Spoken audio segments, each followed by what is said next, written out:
Did you know that he took the 7-year loan? No, he never discussed having a loan with me. Okay. I'd be more concerned about that. I thought that I should have been informed about that. Oh, I still have no idea. Oh, yeah. Oh, you don't? How much money did you take out? Around $12,000. Oh, wow. Kimberly, you're just finding out about that right now? Yeah. Oh. What's going on, people? We are back again with another MovingMAD video. And you know what, though? I don't like tells. I really don't anymore, because I feel like everybody that goes there with an agenda or given an agenda to target people in the way that doesn't make sense to me. To target people that actually analyzing the real situation and where all the problems really stem from. People just want to complain and moan and, you know, all that kind of stuff based on face value. And it's freaking jarring. And to be fair with you, I've never been a fan of Kimberly, but I wasn't necessarily a fan of how Kimberly was kind of dealt with, to be honest with you, because TJ got away with literally murder. Because, listen, the way this man behaved throughout the season, if you ask me, he triggered her multiple times. Whether it was unintentionally or not, he never chose to learn from it. And I really hate the way that people are putting Kimberly under pressure where she's the only person that needs to learn from her attitude when TJ also has issues too. And that's something that we're going to get into. But let's just start off with this one. Man took out, what, 12K loan and didn't even tell his woman. Tell me how many people in this world that would be happy finding out after marriage. In fact, she found out at the tell that this man took out a 12K loan. Who's going to be happy with that? You know what I mean? That's absolutely ridiculous. But again, we spoke about this before, that TJ has this thing that he will not tell her everything. He always keeps certain things close to his chest and reveal things whenever he feels like it's suitable. And I don't know how this cast here didn't see that as something that was wrong. Like, make it make sense. But guess what, though? We're just warming up. Let's get into it. I have been doing this thing. The things wouldn't happen the way I just built the apartment. So that was the main concern. I didn't know about the amount. I didn't know that it was a loan. Did you ask these questions? In his tradition, he only vows to let me know about properties and financial decisions after marriage. So you could have married into like a lot of debt and not even known. I could have. Ain't it funny how they learned about these things here, right? But then again, at the same time, they should have learned about these things when they watched the season anyway.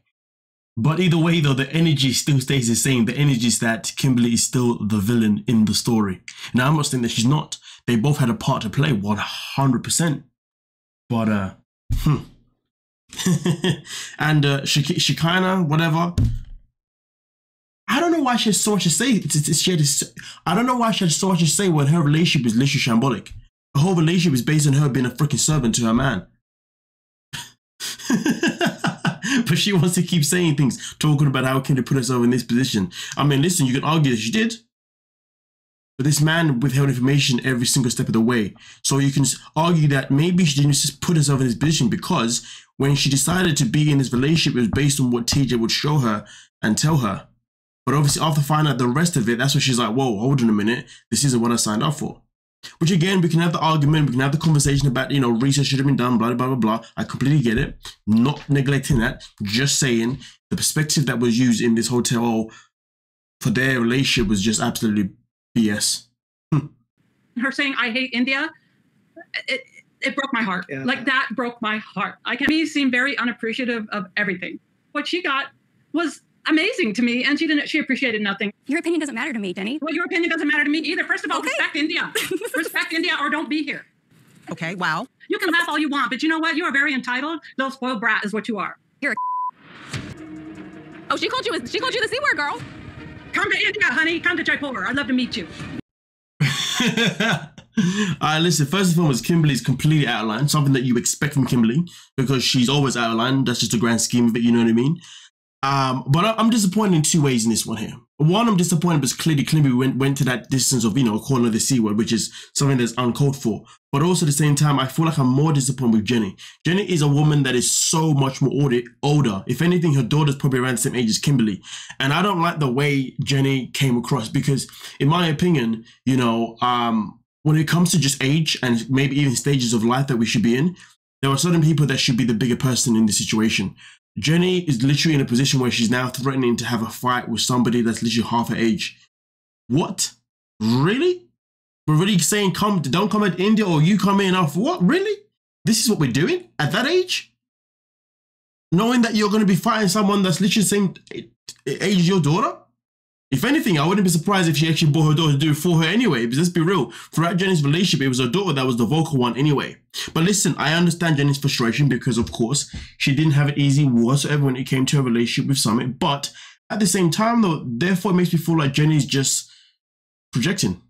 You know, she's just projecting out of jealousy, you know, thinking, damn, why couldn't I have had it this easy? But then again, though, you could argue that if Jenny had it this easy, maybe Jenny's attitude would have been different. Maybe she should have taken her relationship with Summit for granted. I guess that's something that's subjective, something that we'll never know. And you could argue that maybe if Kimberly was put in the same position as Summit, maybe she would have gone through with the full marriage. Who knows? Who knows? Who knows?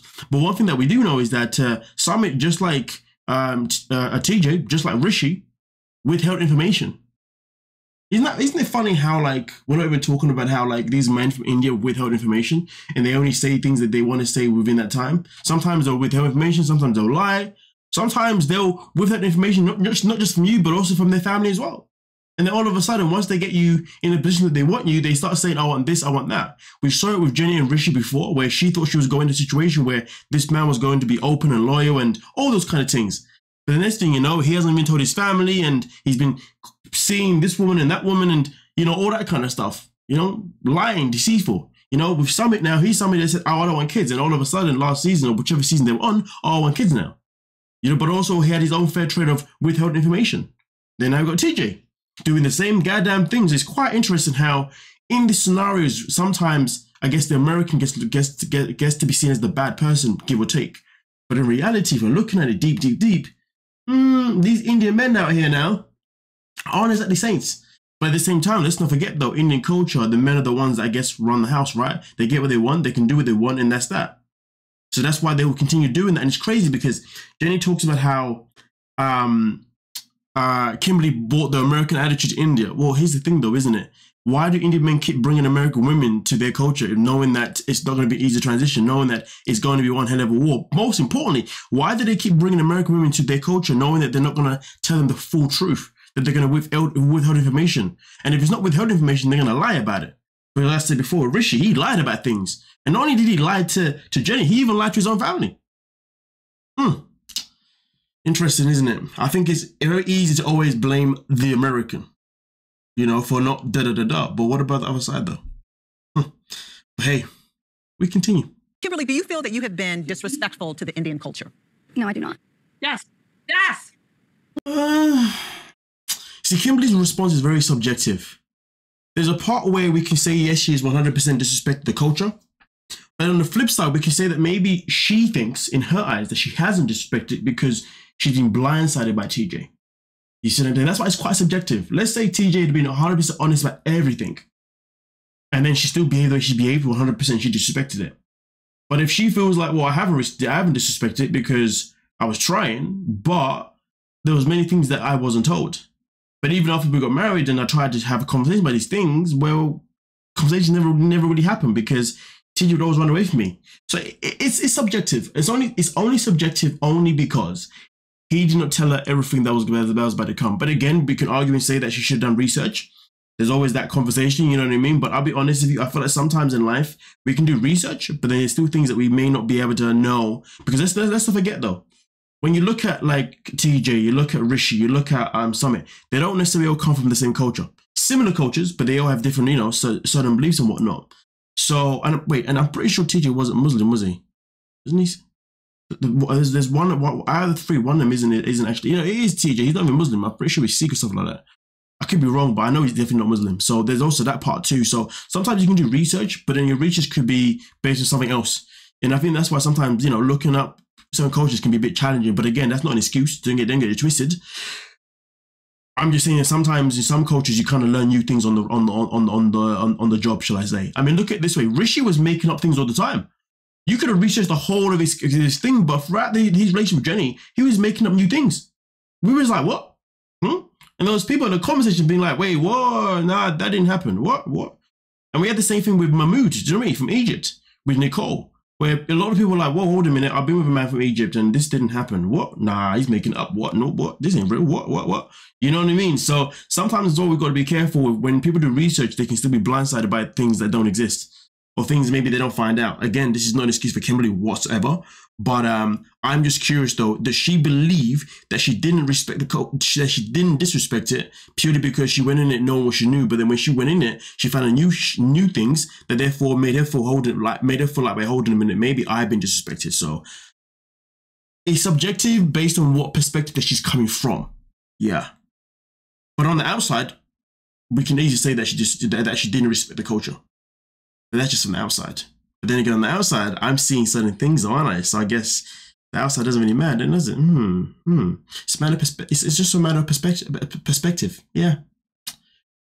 That she comes at him and the way she speaks to him is with 100% disrespect. And Have you seen this side of Kimberly before, or just when she moved to India? I never saw that tension, that aggression, and that voice ever before that. So I don't think that we're going to learn unless we have these bumps in the road. Listen, all I'm going to say about that scene here is Kimberly's got a point. In life, you're not going to learn unless you have certain bumps. Now, I'm not saying that I would want to go for the same bumps that they've gone through. Definitely not, because I wouldn't tolerate nobody speaking to me the way Kimberly spoke to him without a shadow of a doubt. But at the same time, though, I wouldn't trigger someone to speak to me like that. You know what I mean? Some people, I guess, you don't even have to trigger them. They're just built that way, which arguably could be Kimberly. But we know that there's things that he did that probably put in that position. Things like, for example, he never reassured her. You know, like this guy, legit, each time they had an argument, he would run away. Did I mean to his family for like 3 days? Like, come on, never speak to her for like 3 days. We all know, or anybody that knows women, you know that women love, well, not love, but they like reassurance. Reassurance is a very key thing for them. You see what I'm saying? This guy isn't doing none of that stuff. So I'm not surprised that she was losing her freaking cool, you know? Again, don't agree with the way she did it. So I like the fact that at least she's looking to learn from it. I have never heard him say anything about looking to learn. Never heard him say anything that, okay, we can improve on this.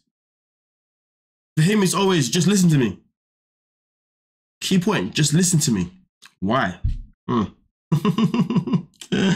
yeah, whatever, innit? It's always someone else's fault. Used the word during an argument with TJ. Oh, titty baby. Huh. Yeah. Had you ever called him that before? I told him that he needed to get off his mom's teeth. Ooh, okay. Why did you say that? Just like whenever we get into an argument, he would go downstairs and stay downstairs for days. For days? And not talk to me. What? The most we went, I think, was 72 hours. Ooh. Whoa. She put herself in the situation and then she's playing a victim. She have a frustration, makes sense, but you can't communicate with the wrong words. Again, I don't know why Shakina's talking. Humble yourself, focus on yourself. You know what I mean? Miss, I want to be a good role model for my mother. I mean, for my daughter. Yeah, right. Anyway, with that being said, as you saw right there, this guy disappears literally for 72 hours, 3 days upon end. For what reason? Doesn't want to reassure his woman. Doesn't want to look after her. You know what I mean? He doesn't want to make you feel better. All he cares about is how the situation is affecting him. And you can argue that Kimberly only cares about how the situation is only affecting her.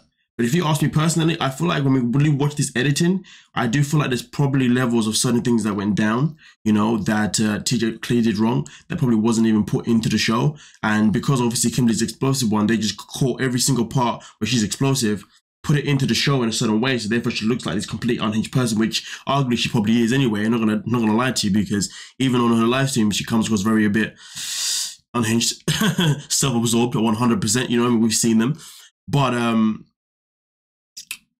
let's not forget though, sometimes in life we can be someone that's crazy as hell, but sometimes in life we can come across people who actually don't manage it, people who actually make it worse. And I just think that we're dealing with a woman that clearly is unhinged, clearly is cuckoo, but she's put herself in a position where she's with a man who doesn't give a damn about it, and all he cares about is his agenda. And this is where Kimberly went in the wrong. Going for someone from, you know, from his culture and somebody who built like him was never going to work for her. She needs someone who's going to really try and she needs to be with someone who's going to humble her attitude.